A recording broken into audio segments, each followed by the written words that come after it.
Hi Virgo, this is your yearly 2018 horoscopes with me, Lada and Marina. Hi Marina, thank you for joining us. Hi Lada, it's great to be here. I'm looking forward to insights on Virgo because I think it's very good sign for all the earth and water signs because all the major players, Saturn, Jupiter, Uranus as well, and Venus will be, focusing on the water and earth signs. So that means that a lot of very supporting aspects that come towards those signs, and Virgo being one of them. So things will be happening easier and easier for them from 2018. And I guess Virgo people will really like your energy because you're full of earth and water, so you harmonize with them. So I'll give you the word to lead us from 2018. But before that, I just quickly want to make an announcement that the 2018 astrological calendar, which is 122 pages, which me and Marina have prepared, is here. It shows it's kind of an e-book calendar which shows all the important events for 2018, transits, new moons, full moons, ingressions of planets in different signs, and what it means for you, what to expect for everyone generally, because it's what's happening in the sky. Plus, Marina has prepared something that you will not find in any astrological calendar, which is when planets are visible and invisible, because that is something that is very specific astrology. There's only one software in the world that calculates it, actually. And this is so important because if a planet is not visible, you should not start anything connected to that planet because it's not going to manifest in the material way outwardly. It's this information will be only in this calendar, so it's amazing for you to plan your year. Plus, Marina is doing on the 10th of December a webinar which shows you personally the next 5 years when your personal planets will be visible or invisible. Because what this is, the calendar shows generally for everyone, but for every specific person. For example, you might have your Venus that's invisible for the last 10 years. Which means no love life. And yes, maybe something comes, but it never stays. And then this webinar will show you, okay, in the next 3 years, Venus becomes visible for you, you'll get married, or you finally meet love, or the ruler of your 6th house becomes visible, health can finally be with you, So it's amazing astrology. It's nowhere out there because this is astrology based on ancient Babylonian knowledge.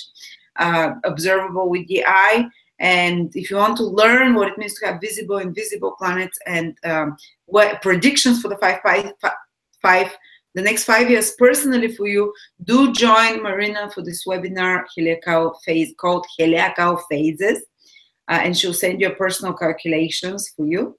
But anyway, thank you for bearing with me. We have to do that. This is our job. We have to announce webinars and projects because no one else will do it for us, and we have to live too. So thank you, Virgo, for the patience. Now I'm giving the word to Marina to walk you through 2018, and I'll add up also my impressions.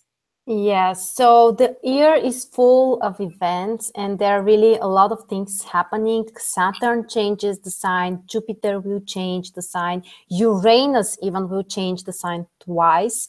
We have also Mars and Venus both going retrograde, which you know that it's quite rare event. So yeah, a lot of things. And we can start with Saturn because actually this is the first thing happening. Even on the 20th of December this year, the transit Saturn enters Capricorn. And this is your 5th house. And, guys, this is an interesting position. So, yeah, it brings some challenges. But on the other hand, the positive thing is that the energy is very familiar to you. So Saturn is on its right place in Capricorn. So actually, you're familiar with this. And it's very important when the ruler of certain house comes into this house, especially if it is one of the slowest planets. Because, for example, if this is Venus, yeah, Venus will come to the same place twice a year, but it's for quite a short time. But if we are speaking about Saturn, it will stay there for approximately 2.5 years, depending on how large is your house. But anyway, you can see that many things, and this can be some important and stable and long-lasting things can happen when Saturn enters the sign and the house which it rules in your horoscope. The last manifestation may be slower, but when a planet is in its own sign, it makes this house, for you is the 5th house, things start manifesting, even though slow progress. Yeah, and usually Saturn doesn't bring, strong emotions and intense love. But, and many people can complain actually when Saturn hits their 5th or 7th house. But in your case, this is the ruler of your 5th house. So it's actually different, and Saturn can bring you something, and Saturn can reward you with something. Of course, it will be probably in a typical Saturn way. So you have to be, practical in terms of your decisions. And, it may take longer time for you actually to, get what you want, for example. But anyway, it can be really something stable. And of course, 5th house is mainly about your love life, about the things that you love, like hobbies, like entertainment, like children. So you can slowly get what you really want. In terms of love, maybe the most interesting topic when we talk about 5th house. Yeah, as I said, it may not be such an intense, passionate love. Usually Saturn doesn't bring that. But you may finally fall in love with a very responsible and reliable person. And actually for Virgo, this is actually very important. They're not so much about, intense emotions and, feeling something different every day. For them, actually, it's more important to have someone they can count on. And some keep their boxes, their practical considerations that they want from a partner. Yeah, and Saturn is very similar to this actually. So I think that it can bring you a stable love. Yeah, maybe it won't be, you won't have the opportunity to have a few partners and to change them frequently. It might be only one person during this period, but you can really have a stronger connection with this person. Things can be much more stable and they can lead to something after that. So it may not be just for fun and spending some time. It may turn into a serious relationship. So that's the positive side. And also someone older than you. Age difference is what Saturn attracted in a love relationship. When I had Saturn in the 5th house, I was dating someone 24 years older than me. Yeah, that's great actually to have a more mature partner who can teach you on some things, and Virgo love that as well. So yeah, I think the combination is really helpful. The other thing, 5th house is related with our children. So you can really have more responsibilities. And again, if it is Saturn entering your 5th house, but Saturn is also the ruler of this house, you may also have a child. Yeah, exactly. It's not gonna, usually Saturn will block the 5th house. So make it so burdensome and heavy. Maybe you have to do IVF or some lengthy procedure, but this time Saturn manifests. Yeah, definitely. And of course, it could be related with having more responsibilities. It may not be so easy for you. Of course, this is Saturn. But anyway, you can really, the focus of the energy in this house suggests that something will happen there for you, especially if this is the ruler. So yeah, for having children, this can also be a very good time. And at least you might be, you may start to think about this topic. For example, if you're too young, of course, it doesn't mean that you have to give a birth during this period, but you may finally realize, well, I want to have children one day, or maybe this is not for you. Anyway, you can really start to think about more seriously about this topic, which of course is great news. Another great news is that actually Saturn makes trine with your own sign. So even if you have more responsibilities and, you need to go through some kind of challenges, you are prepared for that. You have the needed strength, you have the needed motivation, you can be persistent. So that's really supportive. It doesn't happen, you're not forced to do that. For example, you're the one who can discipline yourself. And for example, you may decide, yeah, this is not the time for so much fun and, wasting your time on parties, which you don't remember after that. And you may take the personal decision actually to spend your time on some more serious stuff. Exactly. And even your attitude towards your hobbies and fun things, it's like you start thinking, this is useless. I need something. Even if you're doing a hobby, you're going to do it with the intention maybe to turn it into business or to turn it into something practical and realistic. And you take your hobbies and passions much more seriously, in a sense, to manifest through them something material rather than just waste your energy on them, you know. And another thing I've seen is that your children, for example, might have some maturation process. When Saturn transits the fifth house, for example, they fly the nest, they go through some period that they take more mature, they grow up in some way, and they might have a separation with a child, not in a negative, I'm not saying child dying, but say child going to university or doing something more responsible, some important restructuring and hard work happening in the life of your child, that you see them as more serious person, as more disciplined person. And if your children are toddlers and stuff, of course, you have to be the one who puts more discipline. But your children will be ready to take that new discipline. And also the same matters for lovers and how you do relationships and romance. You're putting some new rules or restructuring how you do romance and love.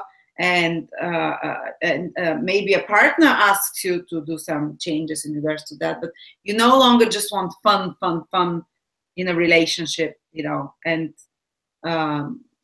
yeah, sorry. Yeah, and I think actually that the most important here is that Saturn rules this house. That's why I think that it will bring so many important events and changes, and this is really a very important time. And the other news that we have, which are, well, let's say more positive and easier, it's about Jupiter, which most of the year, basically until November, will be in Scorpio in your third house.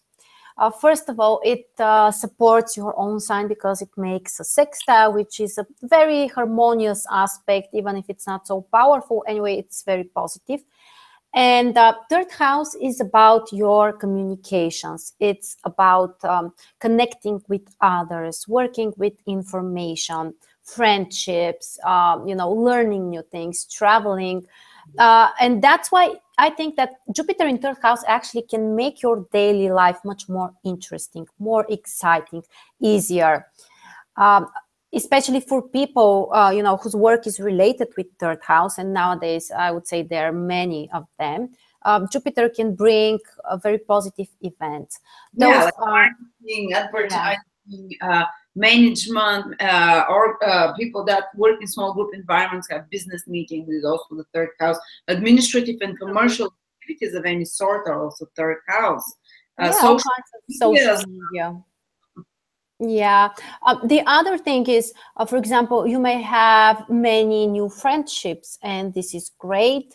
You can become more communicative. Third house is actually how you connect with people on a daily basis. And you might be much more open with others. You may feel, willing to communicate with different people, to learn new things from different people. And speaking of learning, actually, third house is about learning. And these are some practical skills. It's not about, some huge theories that explain the universe and, some big stuff. It's about the practical things which you actually really love. Your sign is related with this practical stuff. And it's about skills that you can implement right now, and they can, bring some benefits for you and for others. So a great time actually to start some new courses, especially if they are short-term courses and trainings to improve your skills, to learn new languages. Actually, Jupiter is related with foreign cultures, and third house is our way of communication. So probably that's the best transit if you would like to learn a new language or to improve your language skills. And to people overall. Yeah. Also for traveling, third house is about, understanding new things, going to different places. Maybe it's not about moving somewhere. In some cases, it could be, but generally it's about going to one place for some time, having fun there or learning something. Then you go somewhere else. So yeah, people who enjoy traveling, actually, they can really feel very well during this transit. Mm-hmm. Okay, and then by the end of the year, on the 7th of November, Jupiter enters the sign of its rulership, Sagittarius, which is your fourth house. Of course, it's something similar like Saturn entering the house of its rulership and bringing important events there. The same is with Jupiter. When Jupiter enters the sign that it rules and the house, it can definitely bring some important changes. And fourth house is actually a very, really fundamental house. It's related with everything that makes you feel stable and, where you put your feet on the ground. And for example, if you would like to change your home, if you would like to improve something, it could be a relationship with family members. It could be literally the place where you're living. Jupiter in fourth house is really a great transit. Jupiter is related, as we said, with foreign places. So, for example, if you would like to go abroad, to move somewhere, also a very supportive transit for you. Or to start a family and settle down as well. Oh, yeah, definitely. It's fourth house about creating this home environment and sense of safety and belonging. And also you need a lot of support from your family if you need them for something to help you. Things will improve maybe in the life of your parents somehow or in your personal family. And if you still don't have a family, this can be either time you settle, this can be a time where you find a place where you feel like you belong and you're happy and excited about it. And it also brings emotional happiness somehow. Jupiter in the fourth house is always connected with the person feeling happy. And maybe Virgo needs that because for the past 2-3 years, Saturn has been in this fourth house, which means that maybe they had heavy burden, some responsibilities connected to property, connected to kind of big changes in social status in their family life, personal life. Maybe some of them had to take care of parents or ailing parents, or maybe some of them lived in a place they didn't feel too good about, or there was like building a house that took too long. And when Jupiter enters your fourth house, all those things just start flowing easy. And you feel stable emotionally and secure. So from the end of November 2018, you can expect those things. Yeah, and for example, if you are buying a new property, new house, probably it will be something, very prestigious. It will be something impressive. So it's not about, making some small changes. Usually with Jupiter, you want to buy the best house, and you can get lucky. You can really get something very nice, something that will make you feel really happy, that, will impress other people as well. So yeah, great transit for you. All right, and next we have, as we said, both Mars and Venus going retrograde. First comes Mars, which will be retrograde starting from the 26th of June until the 28th of August. Most of the time it will be in Aquarius in your 6th house. So you really need to be more careful with your work and with your health during this time. Mars is related with serious interventions like surgeries, and that's why when it is retrograde in your 6th house, it's better to avoid the planned surgeries. Of course, if it is an emergency situation, the doctors has take the decision. And usually emergencies might happen because Mars retrograde is about surprises. When a planet is retrograde something, I'm not saying you're all going to have operations, but if an emergency is there, then it's super correctly symbolized by the retrograde because you didn't expect that. It's not a planned surgery.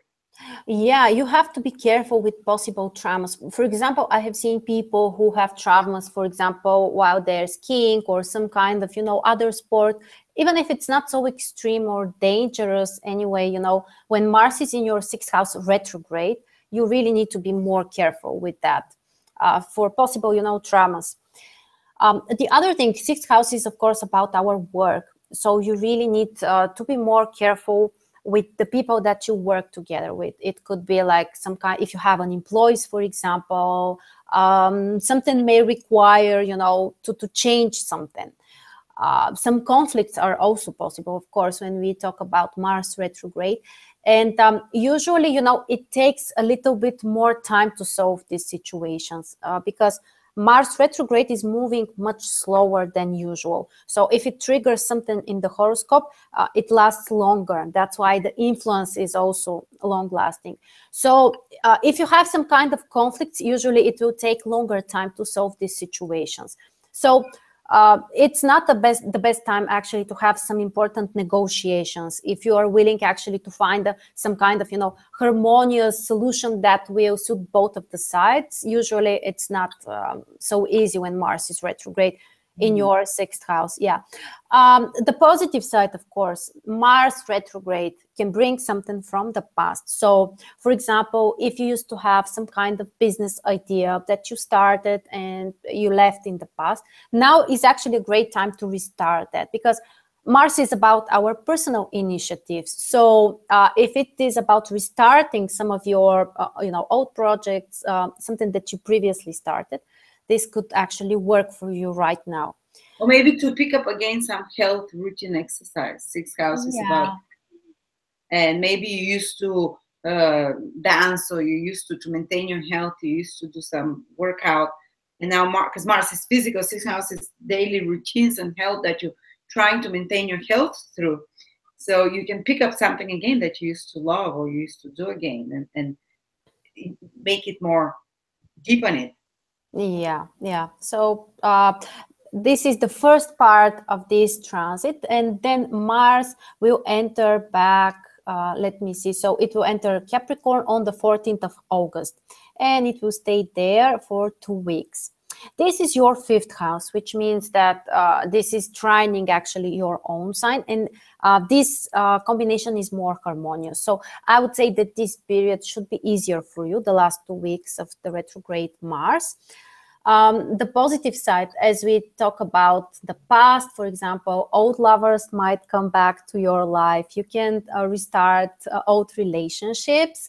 And it may happen suddenly without you planning that. It's meaning like, you know, like an accident, for example. It's probably not the best time for starting new relationships. Or if it's only about having fun, of course, you have always a green light. If you want it to be something, you know, long lasting, then perhaps it's not the best time for you. Also, you have to be more careful with children. You know, don't confront with them. Avoid, you know, trying to control them, for example, because they might be more impulsive. They may want to be, you know, to have their own freedom if they're grown up. So yeah. They're more difficult to manage with Mars retrograde. There's possible conflicts as well, or stresses. Your child is just throwing tantrums all the time. Yes. Some confrontations are possible, but well, we are talking about 2 weeks, which is actually not such a long period. After that, it stays still for another few weeks until it moves out of the 5th. But it's direct already, so those things start moving fast. Yeah, it will be in Capricorn, I think around the 27th degree.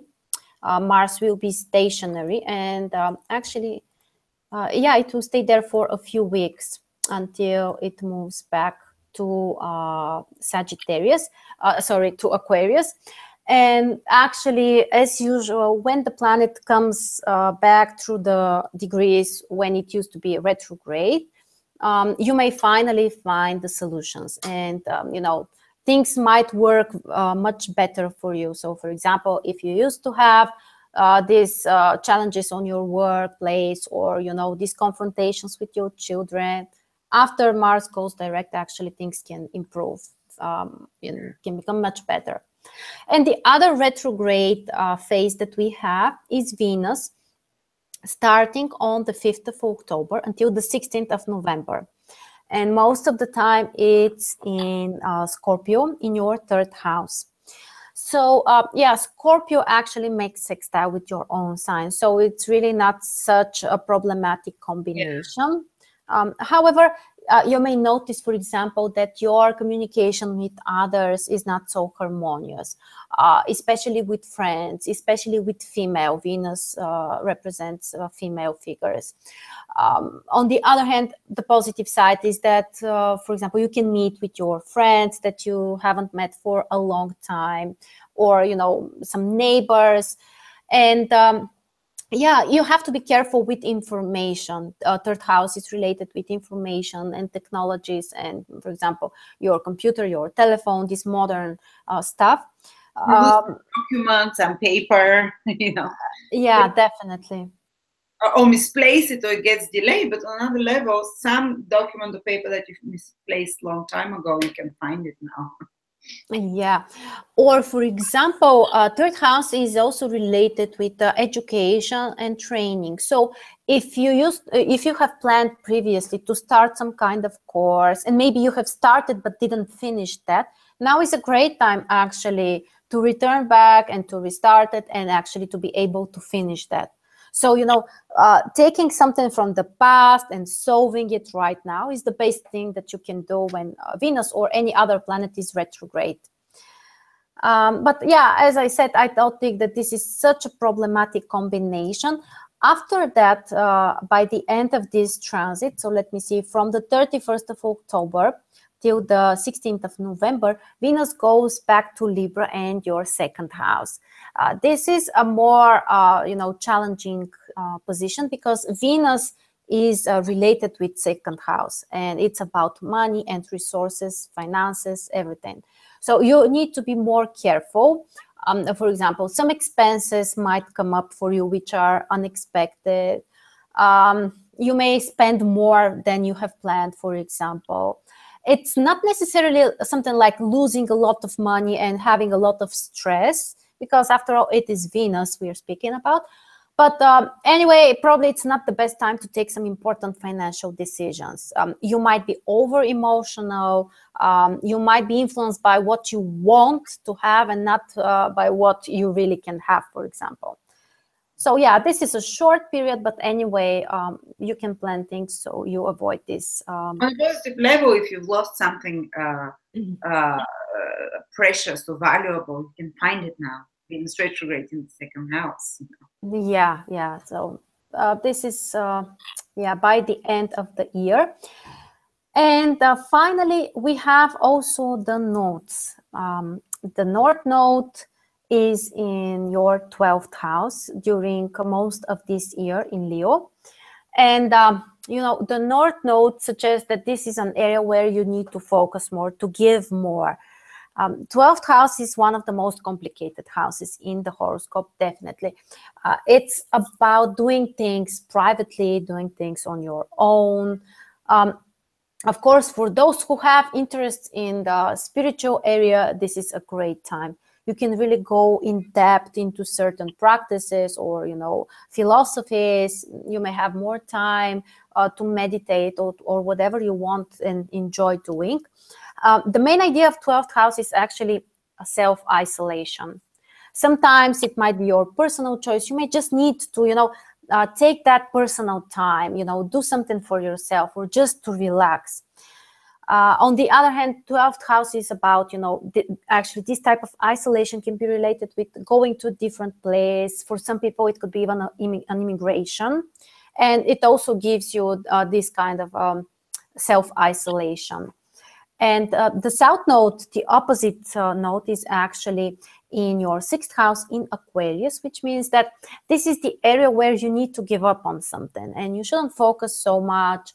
6th house is about responsibilities and being very present. So for those of you actually, and for Virgo, this is something very typical actually, to take care of many responsibilities and do as much as possible for others. And I have noticed many Virgos, they have the problem with saying no to other people. Someone asks them for a favor and they feel like they really have to do that.